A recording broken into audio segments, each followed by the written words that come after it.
Hello friends, myself Arbab Khan, Assistant Professor and Head of Department of Geography, DK College, Dumrao. Friends, today we are going to discuss dualism in geography and in this topic I am going to discuss the dualism in physical versus human geography. Friends, this particular lecture is a part of your BA Part 3 honors syllabus, which is of paper 5th, section A, unit 2, that is part of geographical thought. So friends, in the beginning of my lecture I will discuss this dualism in English. After that, for the benefit of our Hindi medium students, I will in later part of my chapter I will discuss the concept in Hindi. So let us start. Dualism in geography.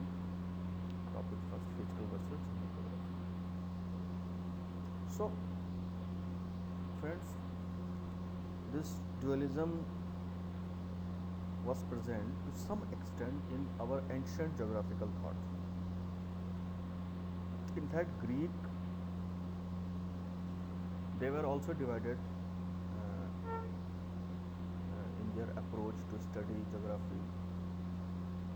Some were supporting physical geography and some were supporting human geography. For example, Hecataeus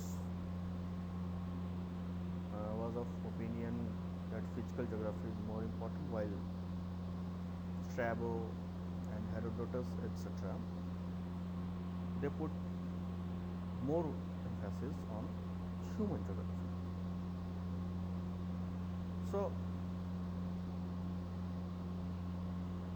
in classical time or in 18th or 19th century,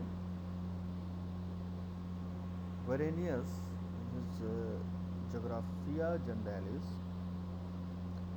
first time suggested that physical and human geography both are different in their characteristics and their aspects.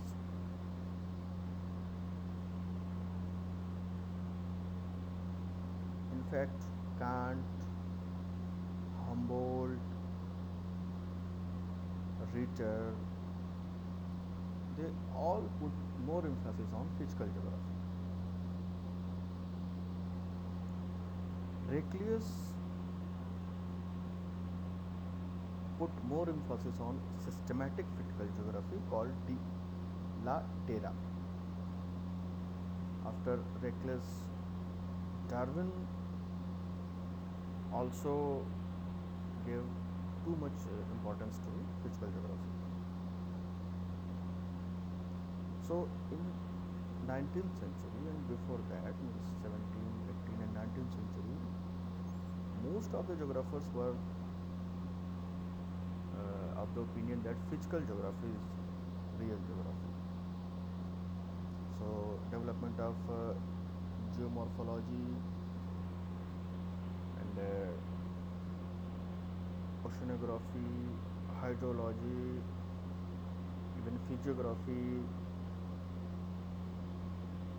all these things took place in 18th century, just because geographers put more emphasis on physical geography. And it was natural because at the initial stage of development of geography,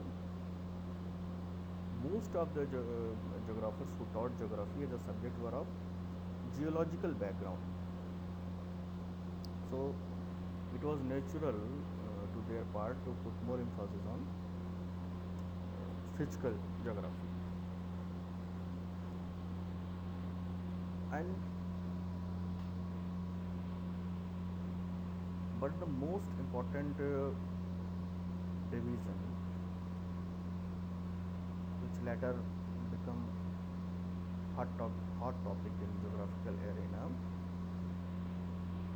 come with the difference between Ritter and Rediger. So when development of human geography took place, and Ritter and Rediger, who were the first who considered man as an agent who actively alter his environment, so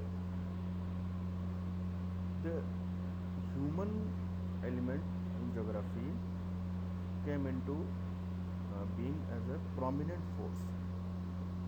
Lucien Febvre placed emphasis on the fact that human beings are an element of the landscape. So Vidal de la Blache, who founded the School of Human Geography, he relatively gave less importance to the elements of physical environment as the major determinants of cultural landscape or so according to Vidal de la Blache, it is unreasonable to draw boundaries between natural and cultural phenomena. They should be regarded as united and inseparable. However, the dichotomy or dualism of physical geography versus human geography is artificial and illogical, because this dualism is nothing but the result of the historical development of the discipline. And in brief, geography does not fall into two groups, that is physical and human. These two are just the two extremes of a continuum. For example, Harshon argued that if we divide geography into physical and human phenomena, we make the rest of the work illogical.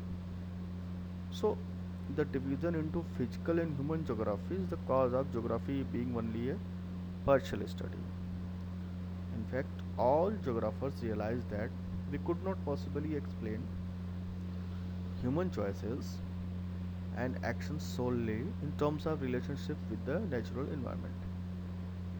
For geography to have any value, the rift between physical and human phenomena must disappear. So, friends, now I am going to discuss this particular concept in Hindi. तो दोस्तों, geography में जो द्वैतवाद है उसमें सबसे प्रमुख है भौतिक भूगोल और मानव भूगोल के बीच में द्वैतवाद या डिफरेंस। दोस्तों, ये जो डिफरेंस है, ये जो द्वैतवाद है, इसके उत्पन्न होने का जो मेन कारण था वो था फिजिकल और ह्यूमन ज्योग्राफी का जो मेन जो एम्फेसिस है, वो जो मेन सब्जेक्ट है, इनकी जो मेन विषय वस्तु है वो अलग अलग है। जहाँ फिजिकल ज्योग्राफी में मेन एम्फेसिस भौतिक चीज़ों को दिया जाता है, जिसमें पर्वत, पठार, नदियाँ, झीलें, वातावरण आदि हैं। वहीं मानव भूगोल में जो मेन एम्फेसिस है वो मानव और उसकी एक्टिविटीज़ को दिया जाता है। इसमें वातावरण जो होता है वो गौण हो जाता है। और इस द्वैतवाद का जो आरंभ है वो फ्रांस और जर्मनी के जो भूगोलवेत्ता थे उनकी जो आपसी प्रतिद्वंदिता थी उसकी वजह से ये शुरू हुआ। वैसे इसको स्टार्ट तो वेरेनियस ने ही कर दिया था 16वीं शताब्दी में, 17वीं शताब्दी में, लेकिन जो इसको विकसित किया गया एक कॉन्सेप्ट के रूप में, वो जर्मन और फ्रांस के जो भूगोलवेत्ताओं हैं उन्होंने किया। दोस्तों, जैसा कि हमने आपको पहले अपने लेक्चर में बताया है कि जो इन्वायरमेंटल डिटर्मिनिज्म या निश्चयवाद या वातावरण निश्चयवाद की जो संकल्पना है वो ज़्यादातर जर्मनी के जो भूगोलवेत्ता हैं उनमें थी, जिसमें रैटजल हैं, पेंक हैं, रेक्लियस हैं। तो वातावरण की जो निश्चयवाद की जो परिकल्पना है उसके मूल में वातावरण था, और वातावरण के मूल में पृथ्वी। तो पृथ्वी का जो अध्ययन है वो विषय वस्तु है भौतिक भूगोल की। तो इसलिए जो जर्मन स्कूल ऑफ ज्योग्राफी था उन्होंने फिजिकल ज्योग्राफी पे ज़्यादा एम्फेसिस दिया, उसको ज़्यादा इम्पोर्टेंस दिया। इन्होंने कहा कि भूगोल के केंद्र में भौतिक भूगोल ही है, और इनके अनुसार भूगोल में सिर्फ भौतिक भूगोल का ही प्रमुखता से अध्ययन करना चाहिए। इन्होंने, जैसा कि हमने इन्वायरमेंटल डिटर्मिनिज्म में पढ़ा भी है, कि इन्होंने कहा कि मानव की जो क्रियाएं हैं, मानव की जो संस्कृति है, यहाँ तक कि मानव को जो भौतिक तत्व ही हैं वही उन सबको निर्धारित करते हैं, वही उन सबको प्रभावित करते हैं। तो जो भी मानव की विषय वस्तु है, उसकी जो प्रकृति है, उसकी जो क्रियाकलाप है, उसकी जो आर्थिक क्रियाएं हैं, उन सब को प्रकृति के तत्वों के अंतर संबंध में या प्रकृति के रूप में ही, तत्वों के संदर्भ में ही उसका अध्ययन किया जाए। यहाँ तक कि रैटजल जिन्होंने मानव भूगोल शब्द दिया, वो भी भौतिक भूगोल के ही पक्षधर थे। जो इनकी प्रमुख पुस्तक एंथ्रोपोजियोग्राफी है, जो इन्होंने प्राकृतिक तत्वों के मानव पर प्रभाव के बारे में लिखी थी, उसमें भी इन्होंने भौतिक भूगोल का ही पक्ष लिया था। और उनकी इसी विचारधारा को मिस इसी सैम्पल ने अमेरिका में भी प्रसारित किया। लेकिन यहाँ पे जर्मन भूगोलवेत्ताओं के जो खिलाफ हैं, वो फ्रांस के जो भूगोलवेत्ता हैं उन्होंने मानव भूगोल को स्थापित किया, और मानव भूगोल का विकास फ्रांस में ही हुआ। इन भूगोलवेत्ताओं के अनुसार भूगोल बिना मानव के अधूरा है, और मानव जो है वो भूगोल के केंद्र में है, और मानव केंद्रित अध्ययन ही भूगोल की विषय वस्तु है। प्रमुख जो मानव भूगोलवेत्ता हैं उसमें लाप्लास, ब्रून्स, लुसियन फेब्रे, ये सब हैं।